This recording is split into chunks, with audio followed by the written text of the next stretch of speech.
Good morning, everybody, and welcome to this session. In a way, this particular, where are the slides? This one here. Okay.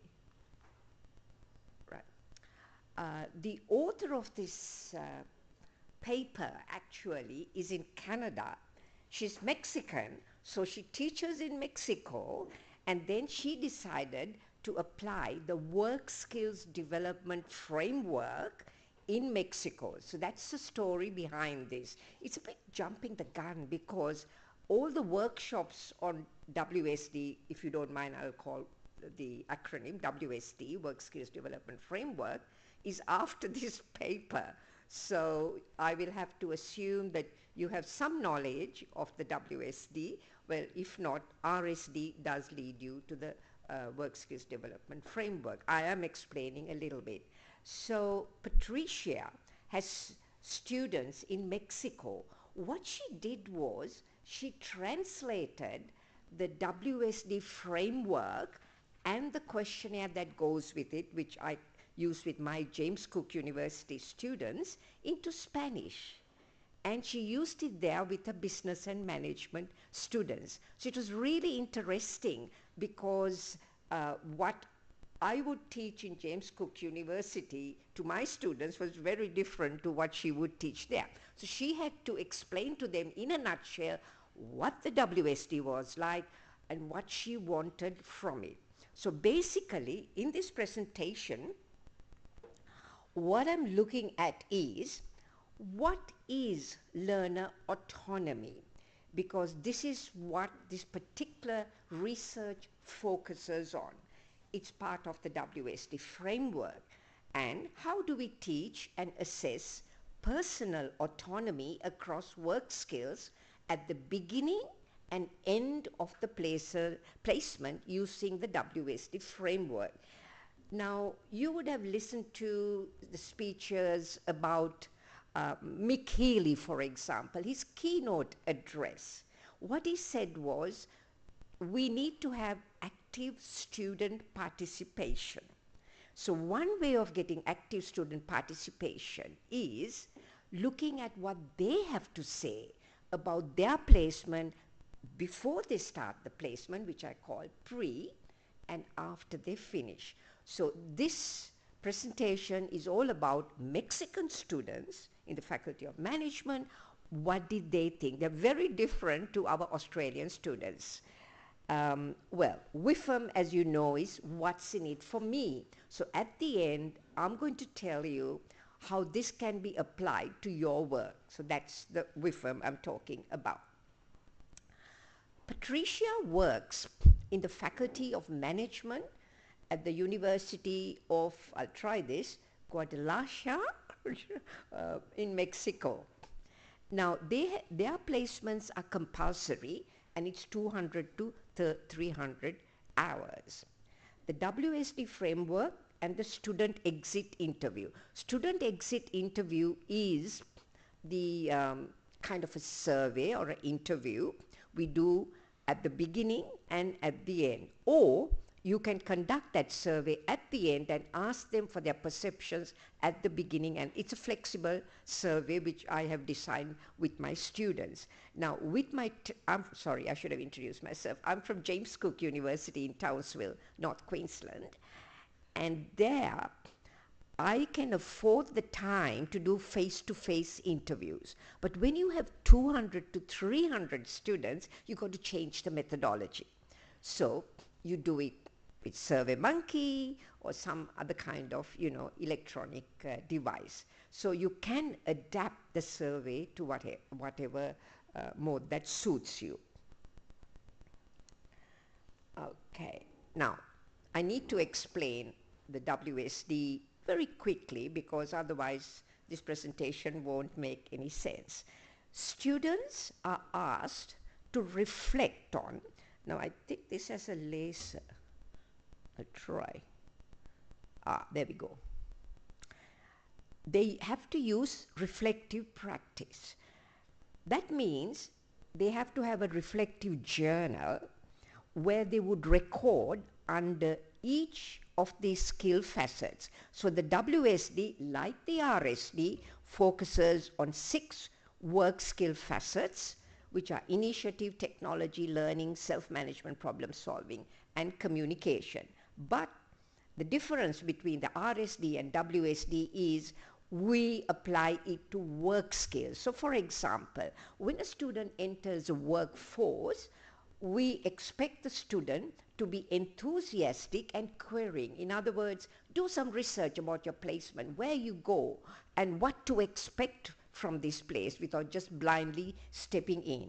So that I would call student is goal-oriented and motivated to establish the role. Now that's initiative and the others are defined there. So what we do in the survey is, at the beginning, we look at each of these work skills on a scale of 5, because we got 5 levels of autonomy. In the next slide, you'll see that, level 1 to level 5. So in the exit interview, we would ask the student, at what level do you think you work? Now, for example, I'll take an initiative. So we are looking at prescribed direction. This means the student requires a high degree of structure and guidance.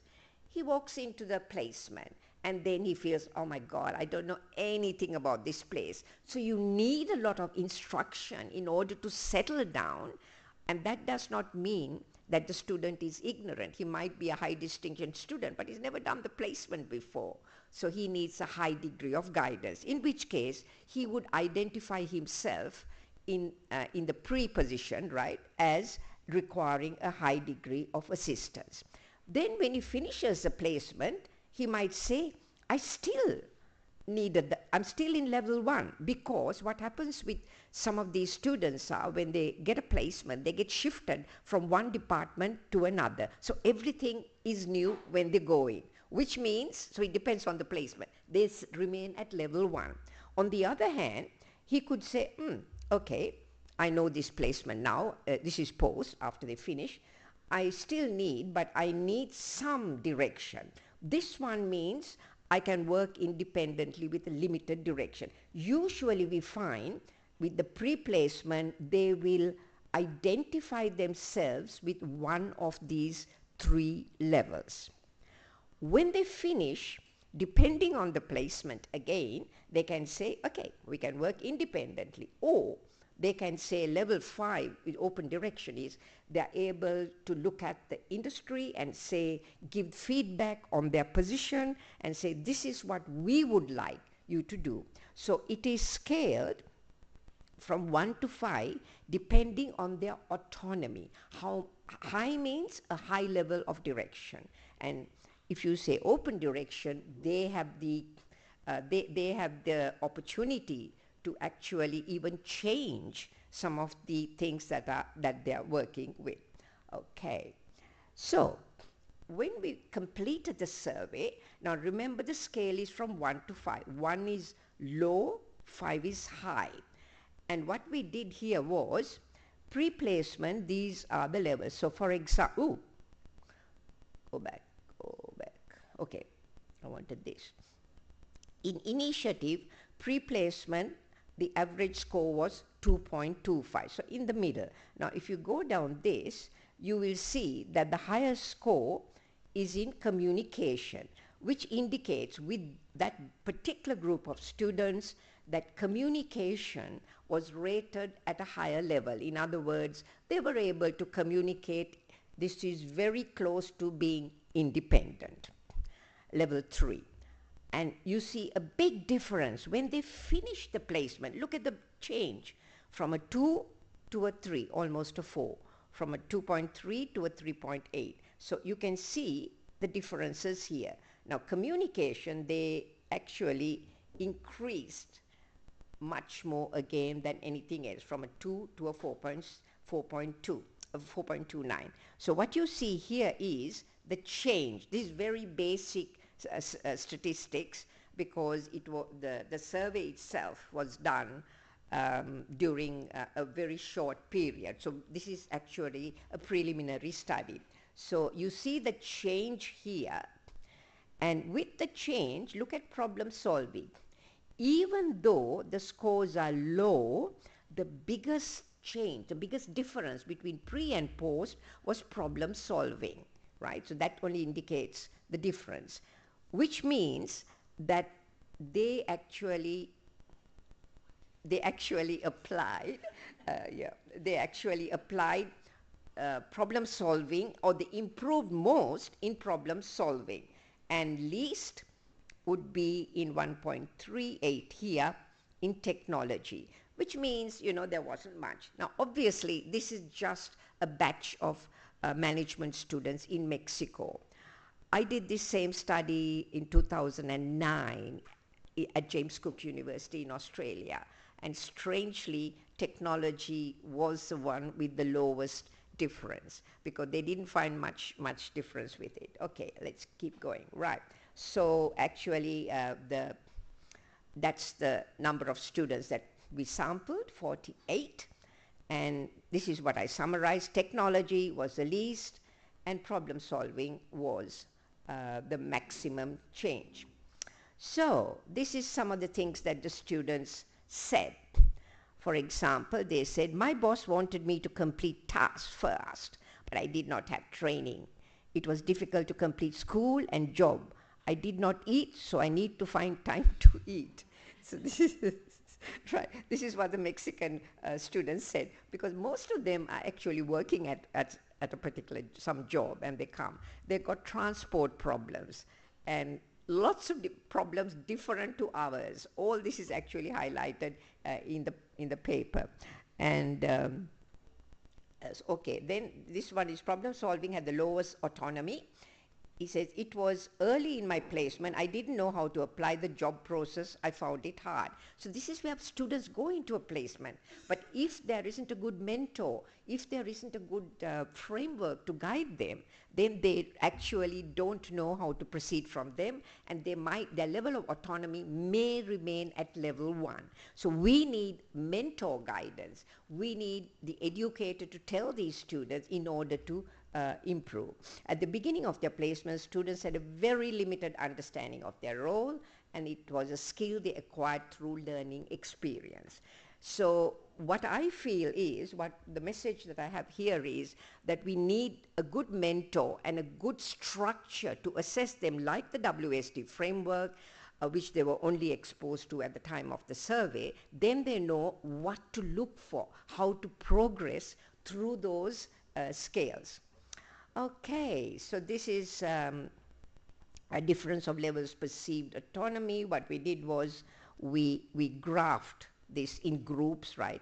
0, 1, 2, 3, 4, again a table. I'm going to move fast here. And the most common challenges experienced were commuting problems, time management, adjusting to technology, working with other people, lacking the appropriate resources. For example, I'll just pick this one. This is about the cultural side of it, how students are able to adjust with age, sex, ethnicity, religious, gender differences. So these were the problems in the Mexican study that came out. And what's in it for you? Relevance of study. It highlights the value of using student perceptions to understand behavior, attitudes, and performance in work skills. Perception highlights strengths and weaknesses, because we can pick up and say, you're good in technology, but not in problem solving, right? So we can do that. And also, the feedback from the students can influence wheel pedagogy.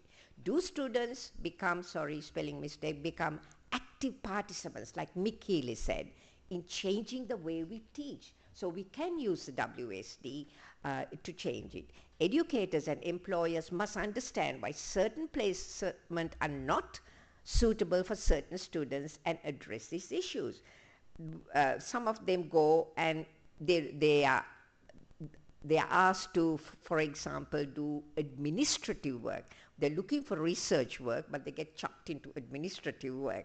So we got to, as educators, we got to keep an eye to see whether they're actually getting something out of it. And finally, a limitation of this study is, it's a preliminary analysis. So I suggest, if anybody wants to replicate this study, that they apply quantitative methods to examine the variance in perceptions of autonomy. So we can really statistically test it. once we do it. We intend doing that when we rewrite the paper. Thank you.